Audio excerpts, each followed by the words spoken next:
Hi, everyone. Welcome here to Apolitical. We're very excited today for an interview with Lindiwe Mazibuko, who is one of my friends and also, I think, many of our personal heroes. This is one of a series of interviews that we're doing with outstanding people in public service. Welcome, Lindiwe.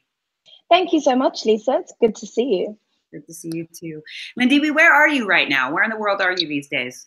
I'm in New York City. I've just come in from Boston. I'm here for a few meetings before returning to Johannesburg the end of the week. Well, let me give a little bio to everyone watching right now. Lindiwe is the first Black woman in South African history to be elected leader of the opposition in parliament. So she's a political creature by nature. We're going to get to the roots of that. At 31, she was elected to be her party's youngest ever parliamentary leader. She successfully prosecuted a constitutional court case against the Speaker of the National Assembly that vindicated the right of members of parliament to move a motion of no confidence in the president. Lots of politics going on these days in your hometown of home country of South Africa, Lindiwe. Absolutely. At Cape Town and at Harvard, you were a fellow of the Harvard Institute of Politics, and I believe you're just back from Harvard again, doing a program at the Kennedy School, correct? Yes, absolutely. Fantastic. So Lindiwe, let's get into what you're doing right now. Besides learning and exchanging with people at Harvard on politics and policy, we're very excited to be in a project with you on the Apolitical Academies. Could you tell me a little bit what that's about? Yeah, so Apolitical Academy is essentially a response to what we see as a crisis in public leadership, in which the right people, the most pro-social, caring, skilled, and effective leaders in other sectors outside from politics and government find it difficult to make the transition into the public sector, either because they're not well represented in the sector in the case of women, or because they simply have no understanding of the opacity or the opaqueness of the systems that enable people to run for office. So what we are doing is establishing a program that's going to do three things. It's going to run for 1 year, and it's going to consist of content that develops skills for unusual candidates, young people, women, outsiders, to make themselves available for office. It's going to give them opportunity to do some personal reflection and do a bit of deep dive work to understand their own motivations for why they want to run for office, and what call it is that they're responding to. And lastly, we're going to do some systems work that gives our fellows an opportunity to understand the constitutional framework, the legal framework, and the policy framework that they're planning to enter into. And the combination of these three things is going to give them the tools and the networks and the understanding of the system that they are aspiring to be a part of, such that we can help them transition into public service roles. Great. I mean, Lindiwe, this is music to my ears. For those of you who don't know my background, I really come from a political place. And I come from a political place because the two things I loved growing up as a kid was winning. I was a competitive athlete. I played volleyball, basketball, softball, soccer. And as an American woman, I was born the first year of that Title IX was put into effect, which gave the same amount of money to girls as it did boys. So I grew up thinking that girls should have equal access to sports, and sports really made me who I was. And the other part of my childhood, which was quite important, was my grandmother who passed away a week ago, actually yesterday. Oh, I'm so sorry. Yeah, she was an inspiration. She'd be really proud of me talking to you. But she took me to church every Sunday, and I'm not religious now, Lindiwe, but the commitment to something bigger than myself, the commitment to community, to solving problems, to service is really the legacy that my grandmother helped leave me. And so when you combine wanting to win and wanting to help people, politics was my path. It just made very clear sense to me. And so I've really always considered myself a political entrepreneur, someone who looks at what's a problem in the political policy system and how do you use entrepreneurial mindsets to solve that problem. And that's how Robin Scott and I came together to form Apolitical, which is, as you know, the first peer-to-peer platform for people in government. Now, with more than 120 countries using us to find each other, as well as policies. And why we're involved in the Apolitical Academy is policies and public service is very important. And we know that the political pathway is super important to have those policies come to life. So I just use that as a bridge, Lindiwe, to tell me and the listeners now a little bit about your background and how you got into politics and sort of what your arc of change has been. Yeah. So I'm from South Africa. I was 12 years old when my father was assassinated for reasons that didn't come to light until quite recently. But I grew up during the state of emergency in South Africa under apartheid, where there were military tanks in the streets, where there were tear gas bombs that would land in our backyard.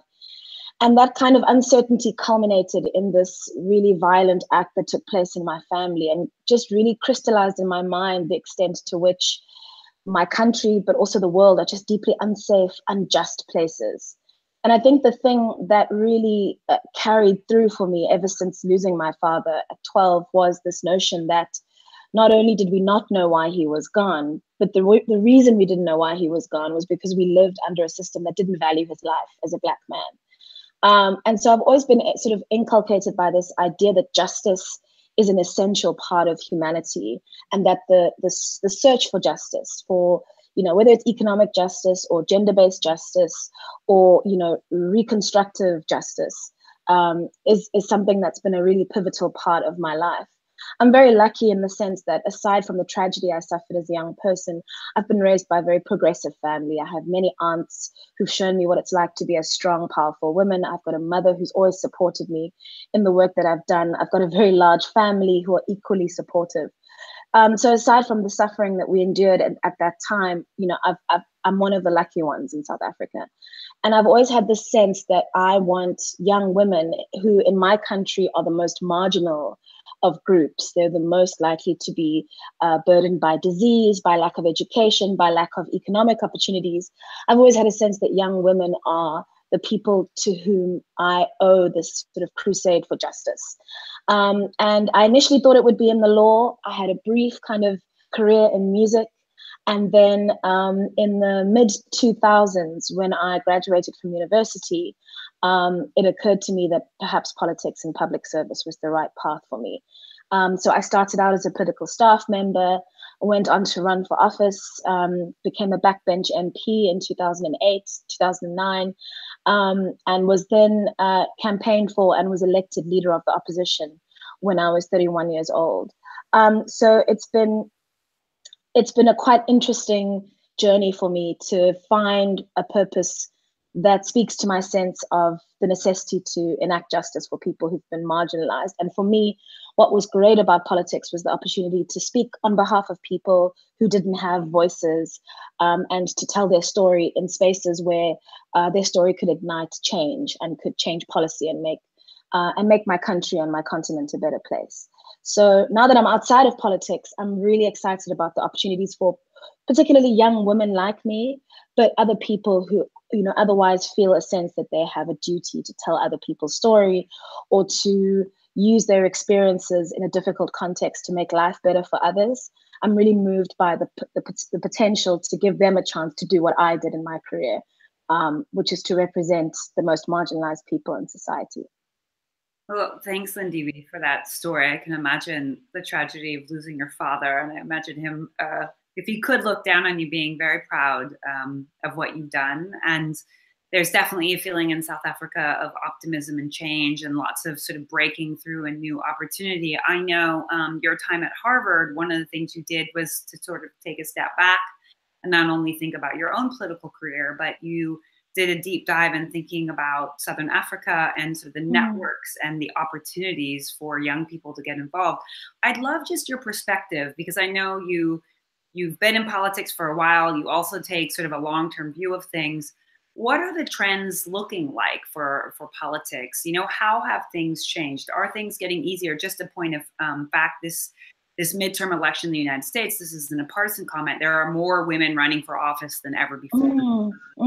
And, if you think back to the suffragettes movement to where we're at now, I believe the gender gap from the World Economic Forum is something like it would take 95 years to close the political gender gap. So we've got a ways to go. But how are you feeling about the state of women running? Is it getting better? Do you feel optimistic?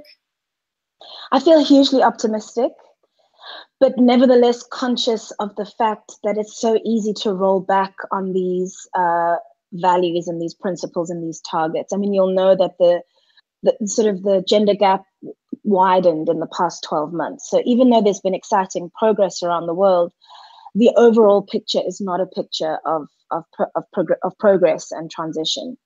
I mean, certainly in the part of the world I'm from, the transition of women into public service has been actually very strong. The numbers coming out of countries like South Africa and Zimbabwe, Rwanda, countries in Latin America as well, show that women are dominating in the best sense, becoming, 50% of members of parliament, members of cabinet, members of the judiciary. So there's progress. But for me, one of the fundamental signals of whether, gender equality is going to become a defining feature of public service is how many female heads of state we have. Mm-hmm. And at any given time, we only have about 11 around the world, which is an astonishing number. Mm-hmm. There have been times where that number has ballooned to like 15, close to 20, and dipped to, below 10, but it's never really more than around 11. So my sense is that while we're making moves in terms of improving representation in bodies and, elective or legislative bodies and judicial bodies, we still haven't quite crossed that mark where we're ready to have large numbers of women leading and running governments at the very highest level around the world. And that's something that concerns me. So I'm interested in the data, around, the number of people in total, but I'm very much more interested in how much as societies around the world we're ready to have women heads of state, women heads of government. And that's part of what drives my work at Apolitical Academy, is that it's not just about pulling people through an exciting one-year program, but it's about preparing them to move through a system that may only be ready for them to lead up to a certain level, and then pushing past that certain level and getting them to the level of heads of government, both at the regional and the local, but ultimately at the national level. Yeah, one of my political mentors, this woman named Marie Wilson, who ran something called the White House Project in the United States, a nonpartisan project to see a woman head of state. She always said to me, if you can't see it, you can't be it. And so, it's this sort of difficult thing that you have to break through. But once there's a breakthrough, I mean, I'm sitting here in Germany, talking to from Berlin, one of the places where we've had a female chancellor for quite some time. It's going to be interesting to see who our next chancellor is and what that person looks like. But beyond the top of the ticket, the chancellor, the president, the prime minister, we have our first prime minister now, who is pregnant in office. I know. Breaking barriers and people asking crazy questions like, when was the baby conceived? Like, whoever thought that would be a question. It's just such a signal of how alien it is to so many in the sort of public discourse to have a young, fertile, effectively woman heading up a national government, that they have to ask these inane questions. But anyway, it's progress, it's practice. And she's there and she's owning it, and she's gonna keep going through. And that's one of the things that we're looking at a lot at Apolitical. We have a channel on women's empowerment. Odette Shelby is reporting on what's working. One of the things we do at Apolitical is write about sort of what are the policies that are moving the needle on everything from women's empowerment to early childhood to criminal justice, climate. It's really important for us. We share this optimist streak that if you focus on what's working, more things will work. I'd love to, because so much of women's lives and the pathway for women to get into politics and have political power start in policies rooted in community. I'm curious from your perspective on the women's empowerment angle, what do you see? Do you see sort of innovations at the policy level that are creating those pathways, whether it be in pay equity or, maternity leave or, whatever it is, violence prevention? What are you seeing from your very global perch at that level?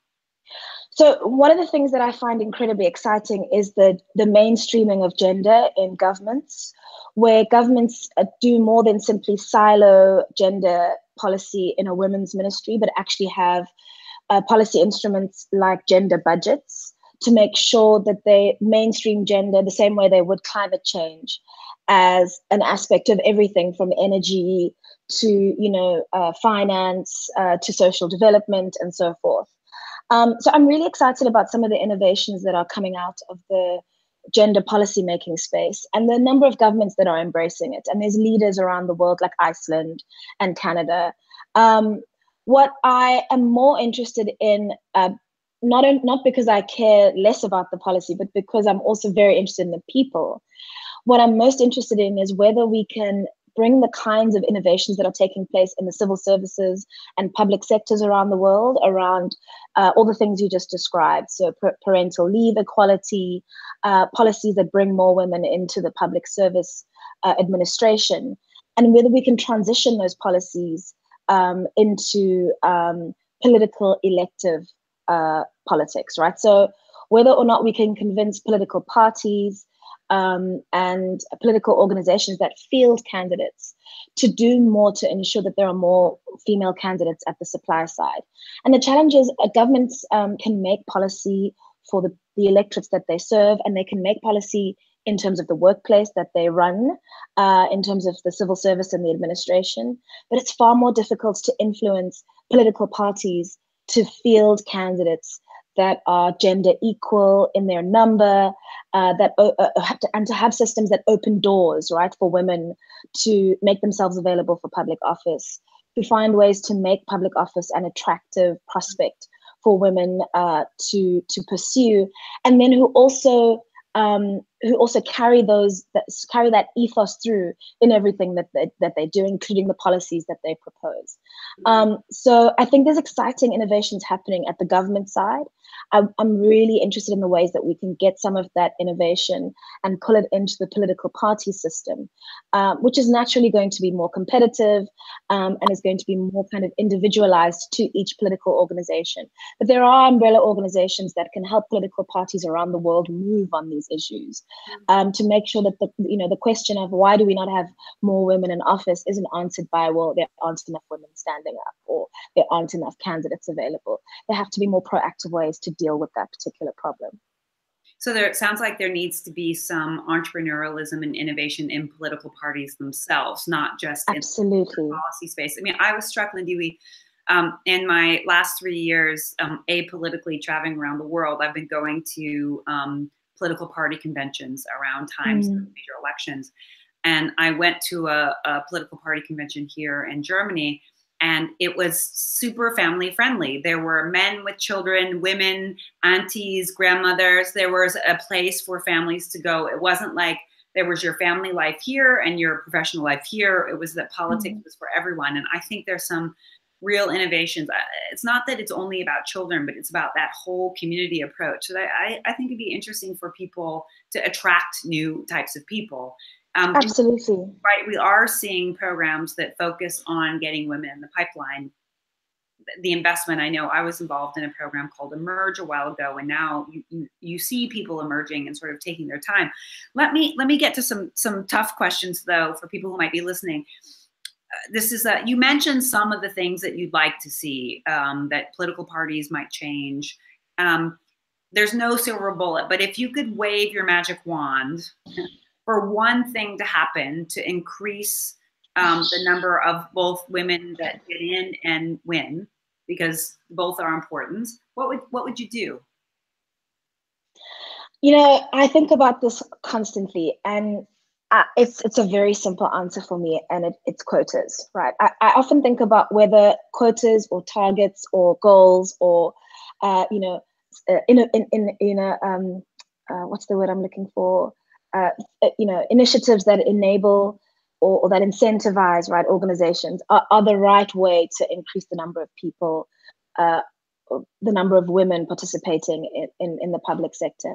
And I always come back to quotas. So this is a great study by the London School of Economics, which demonstrates how powerful quotas have been in pushing out mediocre male candidates who thrive in a system that refuses to acknowledge that quotas are essential to change the mindset around whether women can participate in leadership. And the LSE study specifically focused on local government in the UK. And it showed that in the organizations that had gender-based quotas, that mediocre men were the ones who suffered, not excellence. There was no displacement of quality candidates or quality public servants or quality people in local government. But it's such a, it's such a difficult issue because it's hard to convince organizations that they aren't, creating some kind of sop to quality or, effectiveness of the people that they bring on board. But I always come back to quotas. Targets are all well and good. They're very, motivating, but unless there's some kind of requirement and there's some kind of floor at 50% or 40% or wherever it's placed, that forces organizations to do more than just hope things will work out or hope that people within the organization will do the right thing. I think we're always going to fall short. And in fact, the countries I mentioned earlier that have, including my own, that have really high women's representation in parliament actually do have quotas.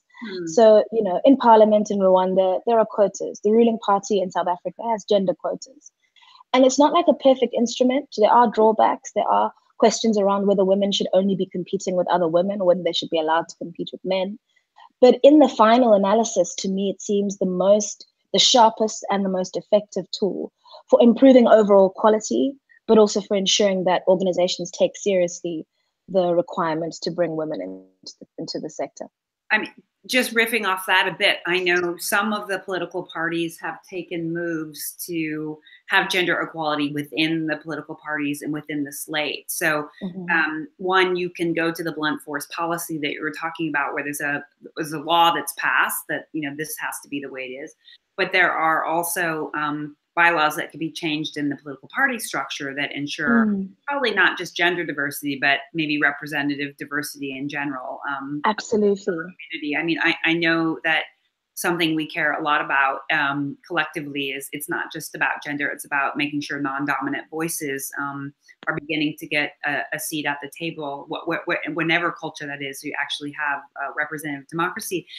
I can't do this interview and not say, what makes you think that having more women in office would make the world a better place? I mean, it's a bit of a rhetorical question because I know it's something that we believe in, but I'm curious, like, in your point of view, what is why do we need more women? Not just justice and fairness, I imagine there was something else. And I'm glad you're asking, because it's not only something that's necessary to discuss, but it's something that we should keep asking ourselves again and again, right? It's very easy to fall into the trap of this is, the essentialist trap, that this is good just because we say it is. I believe that diversity is a good in and of itself, because it provides a variety of backgrounds and experiences and perspectives in a room in which serious policy decisions are being made that will impact the lives of vast numbers of people. And in any context in which the impact is on people's livelihood and their prosperity and their prospects for peace and happiness and economic stability, it's really counterproductive to have only a sliver of the population in the room. So there's the simple, statistical, and empirical data that proves that having a diversity of voices in the room is essential. Now, does that mean that every woman who enters the public service is going to be a feminist? Or every man who is in a position of power is necessarily sexist? No, it doesn't.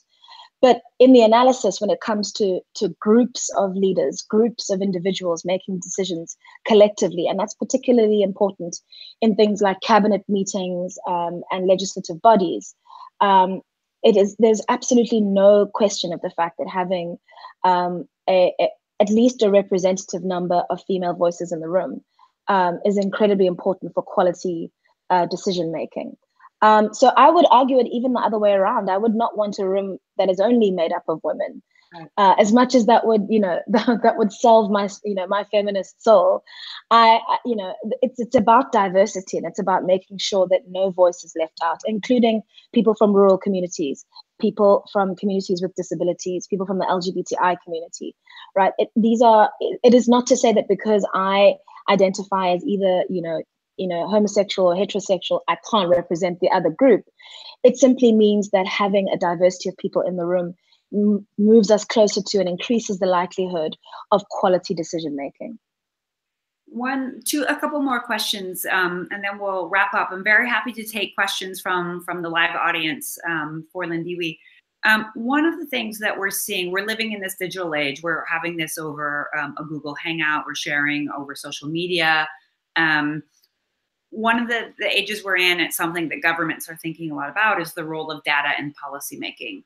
Mm-hmm. And I'd love to hear from your perspective, particularly because we have lots of folks on Apolitical and maybe watching now from innovation labs or in charge of data. What are you thinking about data and gender right now? Do we have enough of it? Is it being thought of right? What are some of the cautionary tales? How is tech AI for the future affecting women? So, I mean, technology is creating enormously exciting opportunities for us to track gender policy making and gender policy interventions and data around what works and what doesn't work. I know your background, Lisa, is in behavioral insights. And so what we learn from big data can be channeled into policy, and that policy can be tracked to make sure that the right effects are taking place. But I'm really excited when I see organizations like the Wilson Center and the UN tackling the question of making sure that there's enough data on gender, on whether it's the number of people in a particular sector or whether it's the impact of policy. And I think technology means that we are now able to collect much larger data sets, much more complex data sets over much longer periods of time and analyze them in a way that will inform policy making, but will also inform decision making about what to implement and when. So I think it's incredibly exciting. I mean, I think it's exciting for a number of areas, but from the gender perspective, it's a really great way to see whether and how policy interventions around gender equality are having an effect. Great. So this will be my last question, and I'll do a wrap up. If you're a man or a woman, but particularly women, since we're talking about this, or someone from one of these dominant groups, and you had to read one book to get you thinking about this intersection of sort of politics and policy, you're just coming off of Harvard. I'm sure you had a lot of homework and reading. Can you recommend one book or one source to keep learning about these topics? So you're going to laugh at me. One of the things a friend of mine always says to me is whenever I get stopped in public by somebody who says they recognize me from public service or they recognize me from parliament, instead of saying thank you and moving on, I should hand them the South African Constitution.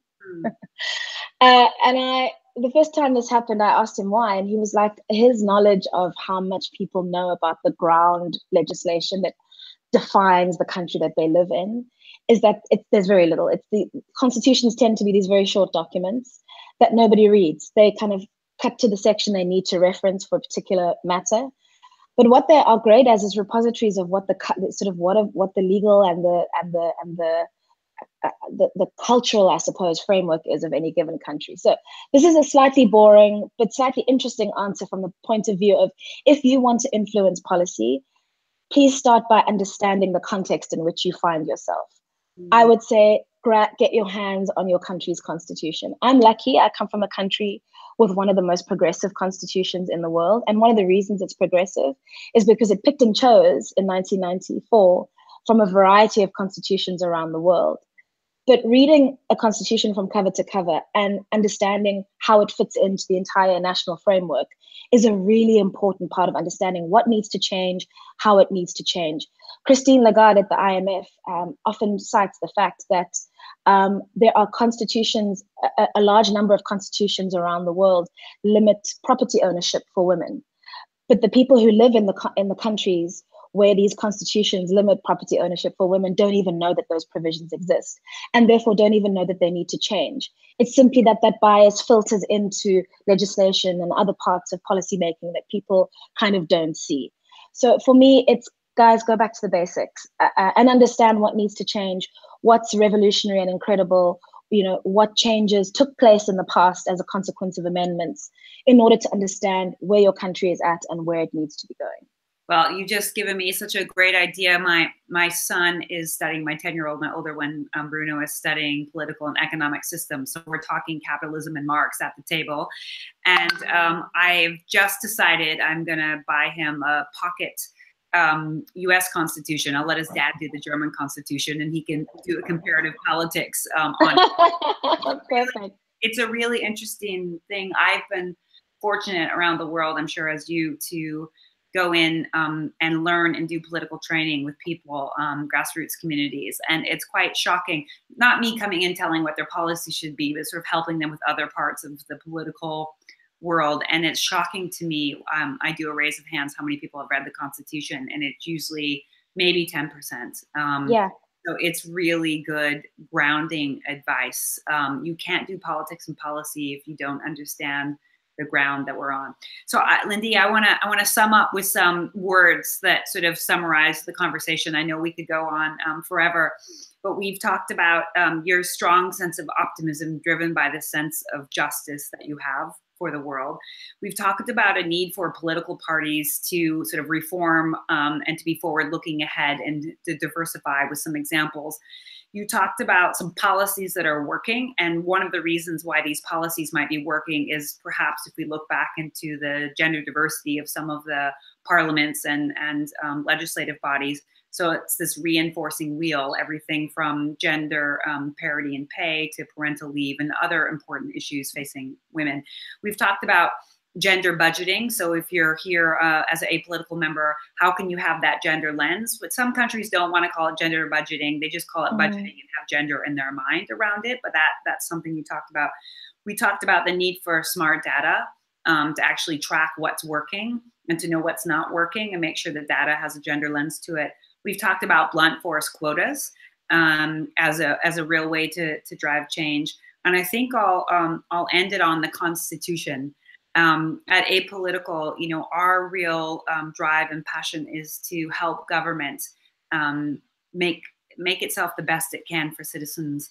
And part of that grounding is sort of really being and understanding how the country was formed and what laws can be on top of it. I want to thank you for your time. I know you've been traveling around the world, always lots of wisdom, and we look forward to continue to work with you on the Apolitical Academy. Thank you, Lindy.